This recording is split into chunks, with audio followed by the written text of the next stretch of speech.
네, 그러면 후반전 바로 출발해 보도록 하겠습니다. 오늘 후반전은요, 뉴스타파가 공개한 검찰 수사 보고서 요걸 짚어볼 텐데 든든한 또 한 분이죠. 김태현 기자님과 함께합니다. 어서 오십시오. 네, 안녕하십니까, 김태현입니다. 두 분 벌꿀줄 같이 하고 오셨고, 예. 아, 이렇게 부부처럼 영혼 없이 환영해 주실 거예요? 결혼하니? 아, 부부처럼. 내가 언제 그랬어요? 너무 영혼 없이 환영하잖아요. 자, 그리고 채팅으로 우리 박영식 평론가님 계속 계시는 건가요? 라고 궁금해 하시는데 10시에 시방쇼 또 보내드릴 겁니다. 걱정하지 마시고. 네, 아이고 귀여우시다고 우리 기자님. 아, 칭찬 많이 올라오네요. 감사합니다. 고맙습니다. 아, 이렇게 두 분만 계속 칭찬하시고 이러니까 또 우리 하루 일주일이 보고 싶어지네요. 우리 하루 아직 일주일 보고 계실 겁니다. 비판이라도 해주세요. 하루 일주일님 아까 계속 보고 계셨어요. 그래요? 예. 아니면은 솔직히 아까 처음에 약속했던 거 막 쓸데없는 추임새 안 넣고 잘하고 있으면 칭찬 한번 해줘. 맞아. 칭찬해 주셔야지. 노력하고 있는데 비판만 하지 마시고 비판 받아들이니까 칭찬도 한번 해주시고 서로 이거 얼마나 좋습니까? 아. 재간동이 곽수사 유니크님 너무나 감사합니다. 아이고 고맙습니다. 푸른 꽃님님 너무나 감사합니다. 네.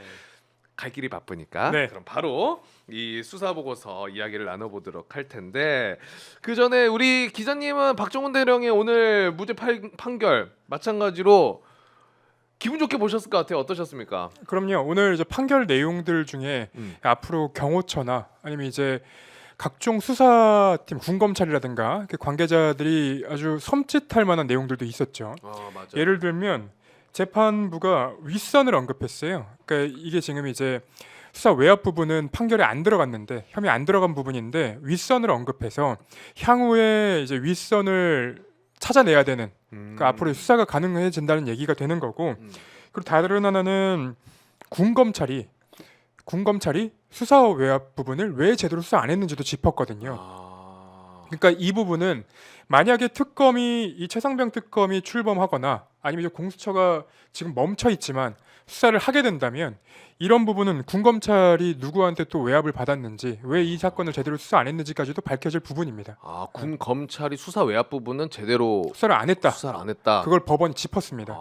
군법원이. 요것도 문제가 있네. 네. 니네 윤석열이나 이종섭이나 뭐 저기 김계환이나 이런 박정훈한테 직접적으로 혹은 그보다 더 위에서 명령을 내릴 수 있는 사람들에 대한 부분은 제대로 수사한 거 맞아? 네. 이제 이 표현을 한 거니까 앞으로 밝혀질 게 더 많이 남아 있다라는 거죠. 그러니까 이렇게 되면 향후에 그 최상병 사건과 관련된 부분도 그간에는 이제 살아있는 권력 윤석열 때문에 폭로를 못하셨던 분들도 어느 순간 또 튀어나올 가능성이 있습니다. 근데 박정훈 대령 어쨌든 무죄가 나온 거잖아요. 네. 그러면 연결해서 박정훈 대령이 이 이첩하지 말라는 이 명령, 부당한 명령을 어긴 것이 무죄면 이첩하지 말라고 했던 것 자체가 잘못된 거니까. 직권남용이 되는 거죠. 그거는 직권남용으로. 그렇죠. 근데 이제 그 직권남용을 했던 사람들이, 그러니까 직권을 남용했던 사람들이, 김계환이부터 해서. 네, 그런 사람들이 직권이 있었냐가 또 다툼의 대상이 될 겁니다. 그러니까 그 사람들이 직권이 없기 때문에 지금 잘못되다, 부당되다라는 얘기가 나온 거기 때문에 그 부분을 또 다투어봐야 되는 얘기가 되는 겁니다.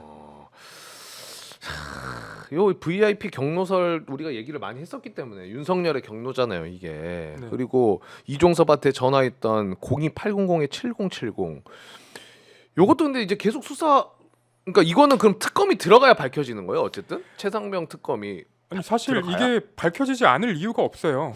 지금 대통령- 상황에서도. 네, 왜냐면 그 전의 상황에서도요. 대통령실에 확인만 해보면 되는 건데 이걸 왜 확인을 못 하고 있는 건지도 참 이해가 안 되는 부분이에요. 의지의 문제죠. 수사 의지의 문제인데 네. 그동안 사실 특검이 출발되지 못했기 때문에 이 대목을 밝혀내지 못했던 것도 있지만 여전히 이 VIP 경로설과 02800-7070 대통령실에 어떤 전화로 소통을 했는지에 대한 이야기가 드러났을 때 그 시절은 윤석열의 시대였으니까. 맞습니다. 근데 이거를 밝혀낼 거는 공수처가 해야 되는 거죠. 그러니까 제가 이 오마이뉴스 방송에서 오마이뉴스 TV 방송에서 공수처가 수사 의지가 없다라는 거를 비판을 했던 거 기억하시죠? 네, 기억나요. 그러니까 결국은 그대로 가고 있잖아요. 네. 근데 그 지금 내란 사건 수사 의지가 없는 그분들이 이 최상병 사건도 수사하고 있어요. 그러니까. 아무것도 그러니까 안 했어. 아무것도 안 했어요. 지금 1년 3개월 동안. 맞아. 그래서 비판 많이 했잖아요. 그러니까요. 뭐 하고 있냐 공수처. 아무것도 안 했고 앞으로도 못 할 거다라는 얘기를 제가 했었는데 사실 그거 말씀드리면서도 이 방송을 보고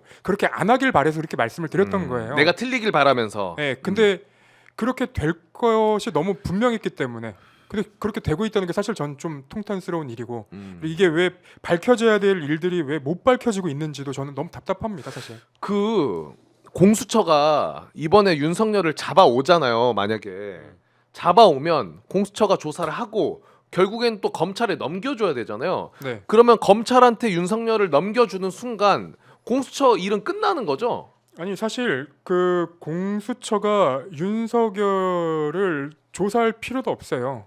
그러니까 지금 윤석열이 그러니까 안 나오고 있잖아요. 네. 못 나오는 건지 안 나오는 건지 모르겠지만 구속 영장까지 청구하고 구속 영장이 발부가 될 거예요. 어쨌든 영장 심사도 안 나오고 그 사법의 어떤 사법부에 이제 협조하는 행태를 안 볼 거니까 그러면 그 기록만 가지고 경찰에서 온 사건은 경찰로 보내고 검찰에서 온 사건은 검찰로 보내면 됩니다. 그러니까 이게 이제 윤석열 쪽에서 계속 저런 궤변을 할 수 있는 이유도 공수처가 너무 무리하게 억지로 이 사건을 잡고 있기 때문에 이런 일이 더 벌어지는 거예요. 아 그래서 제가 이제 궁금한 건 뭐였냐면 공수처의 업무가 윤석열을 어쨌든 끝까지 데리고 갈 수가 없잖아요. 검찰이 기소를 해야 되니까. 네. 검찰한테 넘기면은 공수처는 아유 검찰한테 넘겼고 다 했다 이제 하면은 업무가 끝났으니 그때부터 다시 이제 이 최상병 사건에 대해서 조사를 할 수 있는 시간이지 않을까라는 궁금증이 있어서 그런 의지가 있었다면 이전에 했겠죠. 아 의지가 있었다면 뭐 이제 기소는 검찰이 하는 거니까 그 전에 수사 단계를 공수처가 마무리해야 되겠습니다만 일단은 지금 윤석열 내란죄 그러니까 직권 남용을 수사하다가 이제 내란죄까지 같이 지금 들여다본다라는 명분으로 이 수사권 관할을 정리를 했잖아요 공수처가.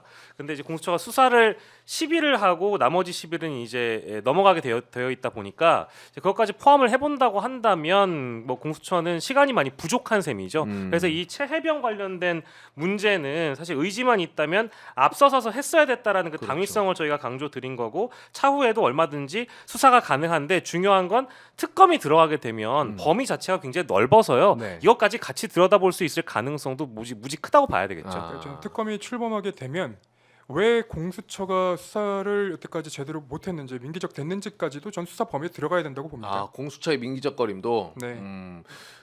그러면 이 최혜병 사건은 그 최혜병 특검이 다시 발의가 되면은 이거는 통과될 수도 있을 것 같은데 어떻게 보십니까? 민주당에서 하는 거는 뭐든지 반대하는 국힘에서 국힘이기 때문에 이거는 반대 명분이 없지 않나? 없다고 봐야죠. 왜냐면 김건희 특검법이야 자기들이 명태균 게이트에 엮일 가능성이 있으니까 길을 쓰고 막는다고 치더라도 지금 내란 특검도 양보를 많이 했고 그래서 국힘 내부에서도 제가 들어보니까 여기저기서 이제 기자님들한테 전해 듣는 거는 국힘 내부에서도 야 이거 민주당이 저까지 양보했는데 이걸 어떻게 못 받지? 이거는 이제 할 말이 없을 것 같은데 이거 시민들이 보는 거 시각을 어떻게 그렇죠. 우리가 감당할 수 있겠냐라는 여론이 있다고 하더라고요. 근데 최상병 특검도 결국은 윤석열, 김건희가 연루가 돼 있기 때문에 이거를 안 그냥 넘겨주기는 너무 어려울 야 겁니다. 윤석열, 김건희 아직도 안 버려 국힘에서. 그러니까 이게 결론적으로는 이제 개별 특검들이 다 쪼개져 있는 그런 상황이긴 한데 이따가 이제 저 아마 여기를 떠나고 나면 김태현 기자가 그 얘기를 하겠습니다만 뉴스타파에서 어제 공개되고 오늘 공개되고 있는 명태균 게이트와 관련된 이 증거들 검찰의 수사 보고서에 등장한 내용들은 계엄 선포를 왜 했나? 왜 했나? 로 연결이 돼요. 그러니까 결국 김건희를 지키고 윤석열 자신을 지키기 위해서 방탄용으로 계엄을 선포했다라는 거의 확신을 갖게 만들거든요. 그러면 이건 뭐냐? 기존의 최혜병 특검과 김건희 특검이 블랙펄 인베스트먼트 대표 기억나시죠? 네. 멋쟁 해병 카톡방. 이종호. 그때 돌았을 때 김규현 변호사도 그랬고 많은 정치권 인사들이 최혜병 특검과 김건희 특검이 만나게 될 거라 그랬어요. 근데 이 두 특검 다 출발하지 못했죠. 맞아요. 근데 지금 내란 특검이 윤석열의 내란 사태 이후에 더 메인 이슈가 된 건 맞습니다. 근데 지금 뉴스타파 보도를 보면 이게 계엄을 왜 이렇게 급하게 추진한 거지? 물론 의지도 있었고 계획도 세우려고 했었지만 시기 자체가 12월 3일 10시 반이라는 게 이해가 안 됐던 분들이 많잖아요. 알고 보니까 11월 4일에 수사보고서가 등장했고 윤석열이 그 내용을 보고 검찰에 김건희가 기소될 가능성도 크고 수사 대상이 될 가능성이 크다 보니까 이거를 덮을 만한 수단은 뭐냐? 역시 비상대권과 계엄밖에 없다라는 의지를 확신을 갖게 된 겁니다. 그걸 놓고 본다면 내란 특검과 음. 김건희 특검과 음. 최혜병 특검은 트라이앵글이에요. 다 그렇죠. 엮여 있고 만나게 되어 있어요. 결과적으로 어떠한 특검이 종합 특검의 성격으로 추진이 되어야지 개별적으로 쪼개져서는 실효성이 좀 없다라는 가능성도 제기될 만하죠. 깔끔합니다. 시방쇼 출발. 출발 가셔도 됩니다. 네, 박영식 평론가님 다음 일정으로 보내드립니다. 고맙습니다. 조심. 너무 즐거움의 웃음으로. 자, 아마 박영식 평론가는 마지막에 진짜 정리 깔끔하게 해주셨잖아요. 네. 저거는 가기 전에 그래도 뭐 하나 역할을 해야 되는데 그렇죠. 그거 하신 거죠. 정리를 너무 깔끔하게 해주셨어. 근데 하나 얘기만 더 보태자면 많이 다들 답답하세요. 답답하고 공수처가 안 움직이는 것도 그리고 경찰이 집행을 지금 왜 안 하고 있는지 궁금한 부분도 뭐 다들 이제 답답한 부분을 갖고 있겠지만 저는 2월 4일이 사실은 윤석열이 버틸 수 있는 마지막 날이라고 봅니다. 2월 4일이 왜 2월 4일이냐면 화요일? 예, 2월 4일이 그 윤석열 탄핵 심판 이제 마지막 날이에요. 변론길. 변론길이 마지막 날이고 그 탄핵 심판을 끝내고 나면 결국은 이 사건은 윤석열이 헌법재판소가 결론을 내주는 거고, 그러니까 변론을 마지막으로 하는 거고, 이 윤석열이 탄핵된다는 사실은 이건 제가 볼 때는 상수입니다. 그렇기 때문에 이 우리가 역순으로 계산을 해보면 검찰과 경찰 그리고 공수처까지 지금 뭘 해야 되는지 계산을 해볼 수 있어요. 그러면 이제 저는 1월 8일이나 9일쯤 검찰이 윤석열을 체포하도록 집행을 하는 걸로 저는 예상을 했었지만 그게 아니라면 적어도 이번 주 내에는 아마 금토일 중에 금토일 중에는 나가야 실기를 하지 않는 겁니다. 그러니까 시간이 너무 없어요. 그리고 공수처가 시간이 되면 그러니까 어떤 특정 시기가 되면 사건을 재이첩하겠다고 얘기했기 때문에 네. 지금 윤석열 측에서 나오는 온갖 궤변들 신경 쓰지 말고 그리고 윤석열 측에서 온갖 궤변들을 쏟아낼 때 거기에 공수처가 굳이 뭔가를 행동하겠다고 말려들지 말고 사건 잘 갖고 있다가 경찰 사건은 경찰로 검찰 사건은 검찰로 넘겨서 사건 마무리되게 공수처는 좀 있으면 빠지면 됩니다. 저는 그렇게 생각합니다. 네. 그러면은 우리가 내용을 좀 디테일하게 정리를 해가면서 또 전달을 해드리면 좋을 것 같은데 박영식 평론가가 깔끔하게 정리를 해주셨고 그 내용 중에 받아서 연결해서 가자면은 이 명태균의 PC 하드디스크를 검찰이 입수를 해서 그래서 포렌식을 했고 그 포렌식 결과 280장 정도의 캡처본이 나왔다는 거잖아요. 네. 근데 그 캡처본이 명태균과 윤석열, 명태균과 김건희가 각각 연락했던 내용의 캡처본이 나왔다는 거고. 네. 근데 그거 관련해서 보고서 작성 완성이 11월 4일, 네. 작년 11월 4일에 완성이 된 겁니다. 그러니까 이 사건은 그냥 큰 프레임 하나를 두고 거기서 이제 안 벗어나면 됩니다. 큰 프레임은 뭐냐면 명태균 게이트이고 명태균이라는 인물이 김건희, 윤석열을 앞세워서 이 선거에 개입했다. 이 기준을 두고 보시면 됩니다. 그러면 명태균이 뭘 했냐? 2021년 7월 이게 이제 그 검찰의 수사 보고서인데 네. 이 검찰 수사 보고서가 어떻게 나왔는지도 많이들 궁금해하시더라고요. 네, 근데 이제 제가 취재하던 기억을 두고 보자면 이 법원에 피고인이 되신 분들이 있습니다. 기소가 돼서 그럼 이번에는 이제 명태균, 뭐 김영선 아니면 이제 강혜경, 뭐 시의원들 뭐 이렇게 해가지고 5명 정도가 기소가 됐는데 그 사람들은 이 검찰이 어떤 자료를 가지고 자기를 수사했는지 자료를 받아볼 수 있어요. 그래서 그 증거 목록에는 이런 내용들이 나와 있습니다. 그 증거 목록상에서 이런 자료가 있으니 이런 자료는 검찰에서 제공을 해달라라는 거 법원에서 요청받아서 받을 수 있는 자료들이에요. 제가 다른 사건 할 때 받아본 자료라서 네. 그건 이제 제가 설명드릴 수 있을 것 같고 그리고 여기서 나온 이제 김건희와 명태균의 첫 번째 이 카톡 내용을 보시면 2021년 7월 자료거든요. 맞아요. 이거 순서대로 좀 보면 좋을 것 같아요. 타임테이블별로. 예, 7월 자료인데 여기서 이제 충성. 명태균이 보고서를 보냅니다. 근데 이거는 이제 비공표된 보고서이고요. 내일 오후에 공표될 여론조사 자료입니다. 근데 이게 아마 이 머니투데이 발로 나오는 거였을 거예요. 여론조사. 예, 근데 여기에다 대고 이제 감사합니다. 그 김건희가 충성을 써. 이거는 굉장히 의지하고 있다는 거 아니에요? 그럼요. 아니 대선 후보가 되어 가는 사람이었어요. 그러니까 이때는 이제 검찰총장이었던 걸로 제가 기억을 하는데 21년 7월경이면 2021년 7월이니까요. 이때 이제 명태균을 굉장히 의지하고 있었고 명태균한테 김건희가 윤석열의 번호를 줍니다. 그렇게 예, 이 말은 김건희가 윤석열보다 명태균을 먼저 알았다는 얘기인 거예요. 김건희가 먼저 네. 소통을 하고 있었다. 소통을 하고 명태균과. 있었다. 그리고 2021년 8월 28일 카톡을 보면 네. 비공표 여론조사로 보안 유지 부탁드립니다. 이런 얘기를 하거든요. 이것도 김건희가 네 하고 답변을 하죠. 2021년 9월 4일 카톡입니다. 9월 4일. 명태균이 어제 조사한 비공표 여론조사라 보안 유지 부탁드립니다. 이건 입당 후인가? 9월 4일이면? 9월 4일이면 입당 2022년 3월이 이제 선거였으니까 이때는 입당 후일 입당 겁니다. 하고, 네, 하고 나서일 겁니다.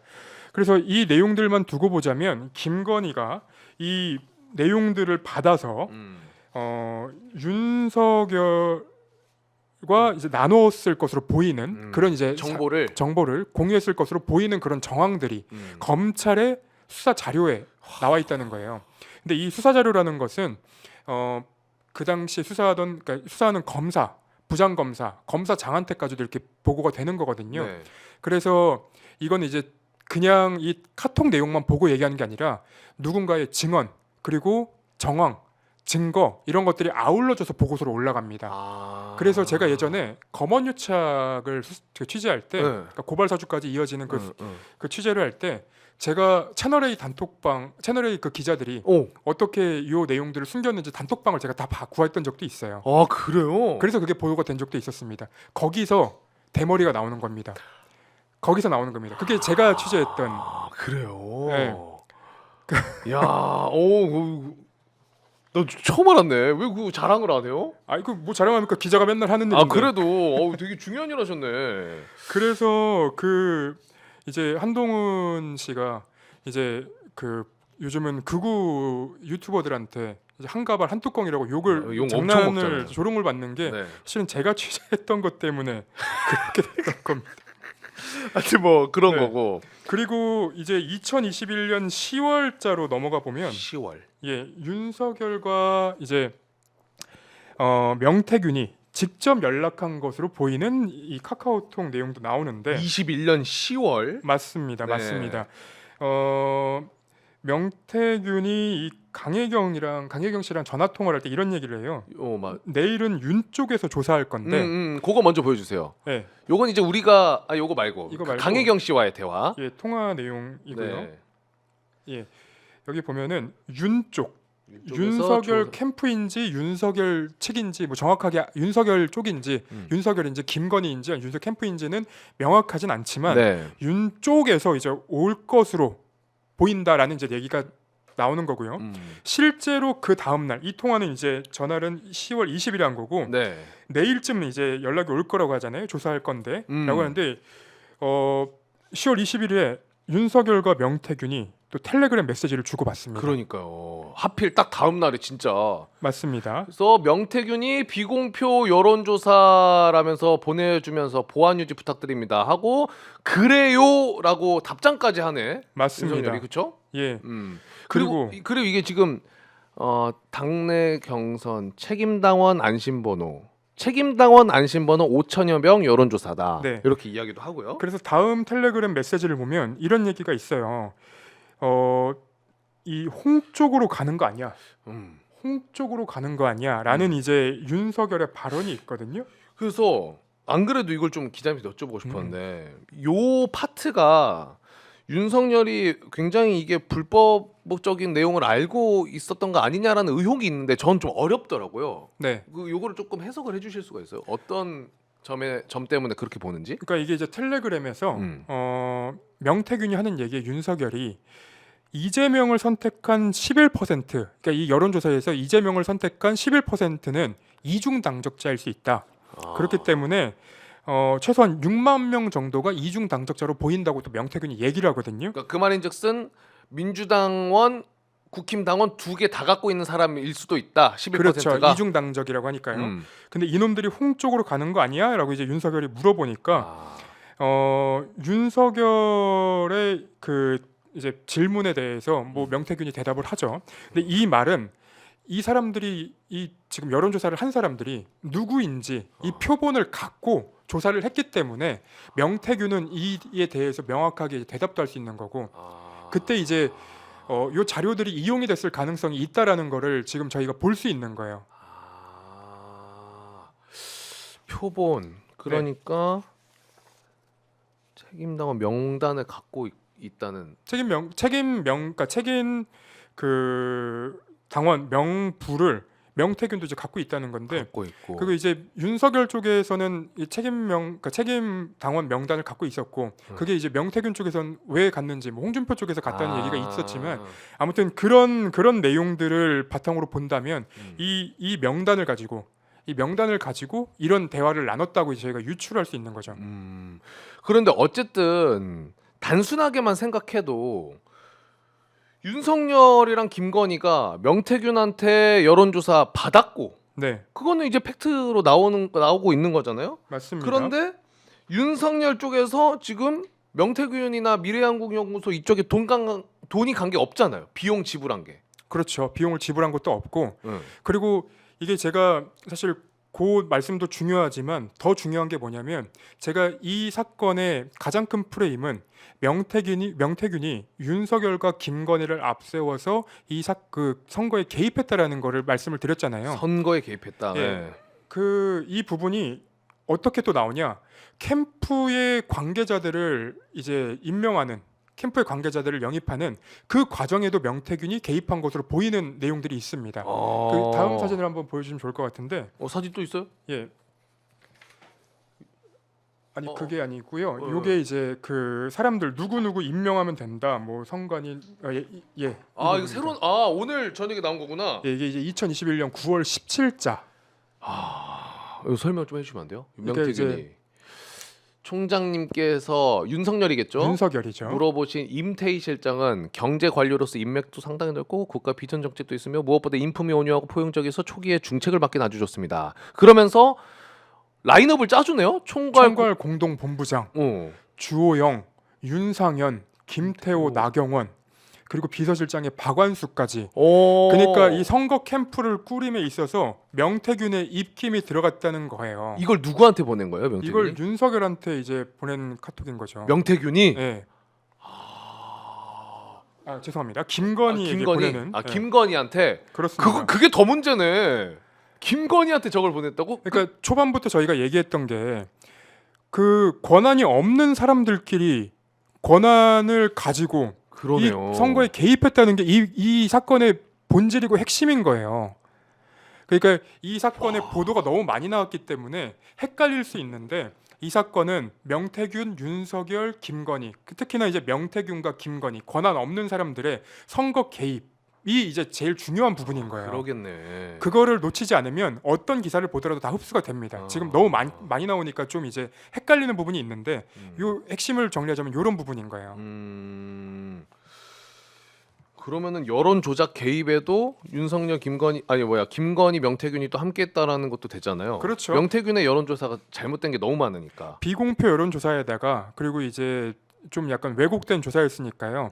그 부분은 너무 이제 명확했던 거고 사실 비상 계엄을 윤석열이 선포했던 그 상황에서 이제 김용현이 가장 큰 역할을 했잖아요. 네. 김용현 공소장을 보면 이 명태균과 그리고 그 그러니까 김용현과 윤석열 이 두 사람이 하는 얘기들 중에 이 창원지검에서 수사했던 내용들이 이렇게 들어가 있어요. 그러니까 비상계엄 한 달 전에 이미 이 내용이 대통령실에 보고가 됐을 가능성을 배제할 수가 없는 거죠. 수사가 이렇게 진행이 되고 있기 때문에 네. 이거를 막기 위해서 비상계엄을 선포한 거 아니야라는 이제 의혹 제기가 있었는데 실제로 그랬을 가능성이 좀 높아지는 거예요. 그렇지. 그리고 지금 저희가 사진 보여드리고 있는 게 11월 9일, 11월 24일에 김용현과 윤석열의 계엄 관련 대화인데 처음에 말씀드렸던 것처럼 이 창원지검의 수사 보고서가 완성된 게 11월 4일. 맞습니다. 근데 이 보고서 완성된 것 자체가 보고를 하기 위해 완성이 된 거니까 11월 4일에. 그럼 보고가 당연히 됐을 거고. 네. 그리고 이제 당연히 추정입니다만은 그 창원지검에서 위에 보고를 하고 윤석열까지도 갔을 거라는 게 사실 너무 강력한 추정인 거죠. 맞습니다. 그 부분까지도 사실은 특검으로 확인돼야 될 부분이에요. 음. 그러니까 제가 그 최근에 있었던 일련의 사건들은 검찰이 왜 뭉개고 있었는지, 공수처가 왜 뭉개고 있었는지, 그리고 대통령실은 어떻게 알고 있었는지, 윤석열은 이 상황을 어떻게 파악하고 있었는지 이런 부분은 다 수사가 돼야 될 부분이거든요. 왜냐하면 지금 이 다른 사건도 아니고 그 과거의 여러 사건들처럼 이 권력자 대통령의 가족들이 연루된 사건도 아니고 대통령 본인이 연루된 사건들이에요. 그렇죠. 대부분. 그러면 이거는 보고가 안 올라가야 되거든요. 근데 보고가 다 올라갔다는 거예요. 그러면 윤석열의 입장에서는 이 사건을 막기 위해선 비상계엄을 선포하는 데까지 가야 된다. 그러면 이제 우리가 생각했던 야 이거 정신 나가 미친 거 아니야라고 생각했던 그 상황들이 악귀가 맞아지는 거예요. 그렇죠. 사실 시기적으로 12월 3일이 왜 굳이 12월 3일이야? 그렇죠. 화요일 평일 그것도 금요일도 아니고 막 그런 얘기들이 많았잖아요. 맞습니다.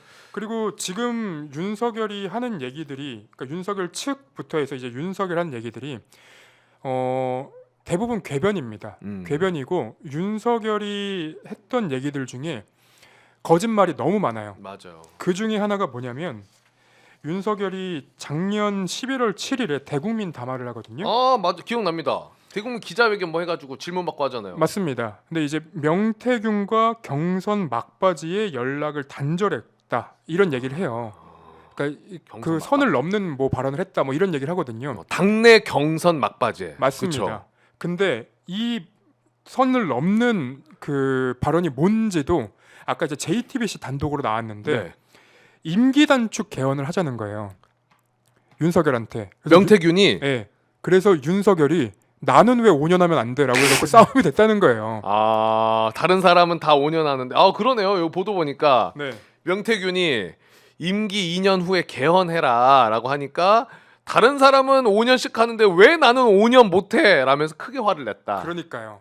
그러니까 이 명태균이 윤석열한테 개헌 얘기까지 할 수 있을 정도의 관계였다라는 걸 보여주는 기사인 거예요. 아, 또 한편으로는 그렇죠. 검찰 조사 과정에서 명태균이 이 검사한테 이렇게 얘기를 했다는 겁니다. 이것도 검찰 조사 과정에서 나온 거고. 그리고 저는 이제 제가 그 뉴스버스 있는 동안에 사실은 고발사주 보도가 이제 뉴스버스를 통해 나왔었는데 네. 그때 고발사주 보도가 나오자마자 있었던 큰 사건 두 개가 있습니다. 큰 사건이라기보다는 보수 언론 그리고 국민의힘 쪽에서 나왔던 그 주장이 두 개가 있는데 하나가 대장동 사건이에요. 네. 고발사주 나오자마자 이 프레임을 전환하기 위해 나온 사건이라고 전 생각을 하고 있는데 그때 이제 고발사주 사건이 나왔고 네. 다른 하나가 제보사주라는 거였습니다. 제보사주? 그러니까 그 당시에 고발사주 사건이 터지고 나니 박지원 그리고 조성은 두 사람이 맞아요. 이거를 이제 제보사주한 거다. 그러니까 고발사주 사건이 아니고 이 정치에 공작하기 위해 제보사주를 한 거다라고 이제 얘기가 나왔는데 아까 그 뉴스타파가 보도한 이 명태균 그 관련한 수사 기록에는 그 제보사주마저도 그 조성은과 박지원 그 이 어떤 연결고리로 해서 제보사주로 그 사건을 돌리자고 한 것도 명태균이었다. 이 내용이 있더라고요. 그래요? 예. 명태균이 작전을 짰다? 그런 거죠. 시나리오를 짠 거고 심지어 윤석열이 연합뉴스랑 이제 인터뷰를 하는데 네. 연합뉴스랑 어떤 얘기를 해야 되는지까지도 명태균에게 물어봅니다. 그러면 이건 이제 그간은 명태균이 여러 정치 브로커 중에 한 명이었다라는 이제 저는 평가를 했었는데 이렇게 된다면 윤석열 김건희를 쥐고 흔드는 정말 핵심 중에 한 명이라고 볼 수밖에 없어지는 거예요. 그리고 더 나아가서 이 뭐 홍준표 그리고 이준석 그리고 오세훈 이런 사람들에 대한 수사도 앞으로 진행이 될 겁니다. 이 보고서에 홍준표, 오세훈, 이준석 이런 이름들이 있을까요? 지금 아직까지는 안 나오는 것 같은데. 보도에는 아직까지는 안 나왔을 수 있는데 이건 기자님 이제 생각하시기에는 강혜경 씨의 컴퓨터에서 나온 자료들을 포렌식한 자료인 거고요. 네. 명태균 황금폰이 제출이 되지 않았습니까? 네.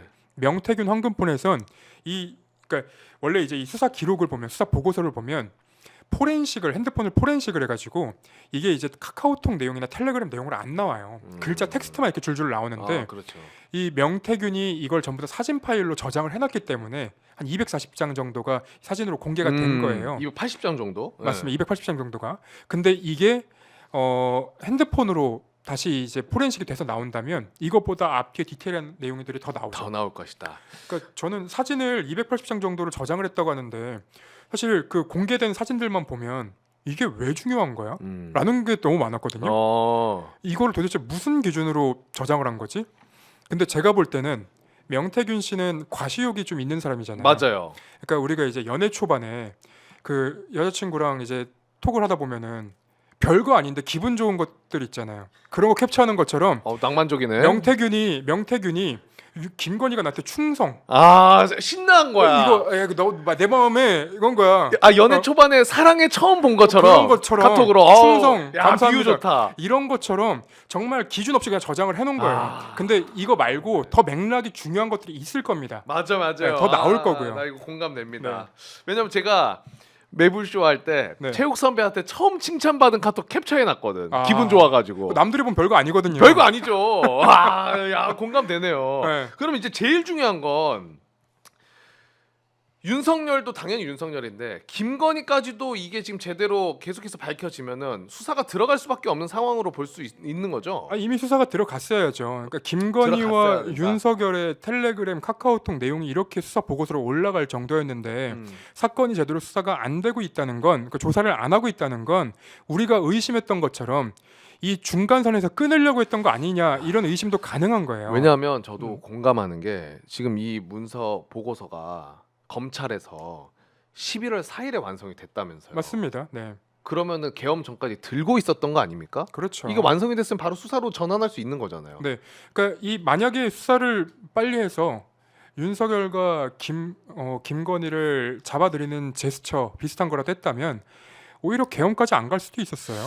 그러니까. 네. 근데 약간 이 보고서는 굉장히 짜임새 있게 세세하게 잘 작성이 됐다라는 평이 굉장히 많던데. 원래 보고서는 그렇게 나옵니다. 원래 그렇게 나오는 거예요? 네. 그래서 요거 관련해 가지고 밑에는 엄청난 수사 의지가 있었지만 위에서 막은 거 아니냐라는 분석도 있더라고. 요 기자님은 어때요? 그냥 보고서 자체는 원래 이렇게 쓰는 거다? 네, 원래 이렇게 씁니다. 그러니까 제가 받았던 보고서도 이 보고서 내용만 보고도 이거는 정말로 많은 자료랑 증거가 있다. 그래서 그 당시에 이제 제가 뭐 검언유착, 고발사주 이런 보도도 이제 후속으로 했었지만 뭐 제가 처음 터뜨린 건 아니지만 후속으로 할 수 있었던 거고요. 그리고 그 과정에서 나왔던 많은 보도들이 이제 저뿐만 아니라 다른 데서도 이제 보도가 나왔던 거죠. 그러니까. 그 시기에 저 혼자서 소화하기는 너무 어려워서 제가 이제 다른 그 언론사에도 많이 넘겨줬었는데 그 중에 하나가 뉴스타파가 이제 도이치모터스 주가 조작을 보도했을 때 한동훈이 누구한테 보내는지는 모르겠지만 공작치곤 흐흐하고 이제 보내는 카톡이 있어요. 한동훈이? 네, 한동훈이. 그 내용도 이제 제가 취재해서 다 그 공유를 했던 거예요. 공작치곤 흐흐. 네, 공작치곤 수준이. 네. 그러니까 도이치모터스 사건에 대해서 한동훈은 그런 인식을 갖고 있었던 거죠. 그래. 네. 어렵다. 어쨌든 근데 이거는 계속해서 내용이 좀 더 나올 것 같으니까. 수사 기록상 그러니까 보고서가 이 정도 있으면 보고서 말고 이 보고서에 첨부가 된 증거들이 더 많이 있어요. 그러니까. 그게 제가 그때 확보했던 첨부된 것만, 거 외에도. 네, 제가 그때 확보했던 것만 그 전화번호부 한 8페이지 정도였으니까 그거를 이제 다 보고 이제 보도를 했던 거니까요. 근데 8권이요. 8페이지가 8권 정도의 이제 그 자료들을 보고 보도를 했었는데 지금 만약에 뉴스타파가 이 정도로 보도를 했다면 지금 눈에 보이는 것만 이 정도인 겁니다. 당장 보이는 것만. 그러면 이거는 특검으로 가는 게 맞다고 보십니까? 어때요? 어, 당연히 특검이 답이겠죠. 깔끔하게 당연히 특검이 하려면은. 맞겠죠. 네. 야, 근데 김건희 특검을 이거 팔려면 김건희 특검으로 가야 되는 거 아니에요? 명태균 게이트가 포함돼 있으니까. 그렇죠. 예, 그걸 이제 만약에 하게 되면 사실 국민의힘 입장에서는 지금 돌파구가 필요해요. 그러니까 돌파구가 필요하다는 건 내란을 옹호하고 정권이 바뀌어서 다음 정권에서 위헌 정당의 결말을 맞게 되느냐, 아니면 지금 내란을 포기하고 김건희 특검으로 해서 지금 대선 주자들만 잃느냐. 사실 이런 선택지가 남아 있는 거라서. 결국 그 말은 돌파구 없는 거 아니에요? 아이고. 말이 돌파구지 없는 것 같은데. 아이고. 네. 자, 오늘 시간 너무 길게 했네. 10시 25분입니다. 이제 여기서 좀 마무리를 해야 될 것 같고, 기자님 너무 항상 감사드리고 네. 네, 오늘 제가 그 설레임으로 카톡으로 사랑해 한번 보내드려요. 아 너무 좋죠. 근데 제 번호 모르잖아요. 몰라. 기다리고 있겠습니다. 모르는 번호로 오면. 그게 더 설레. 알겠습니다. 언제 올지 모르는 그 설레임. 네. 자 오늘은 여기서 좀 마무리하도록 하겠습니다. 기자님 너무나 감사합니다. 예, 감사합니다. 네.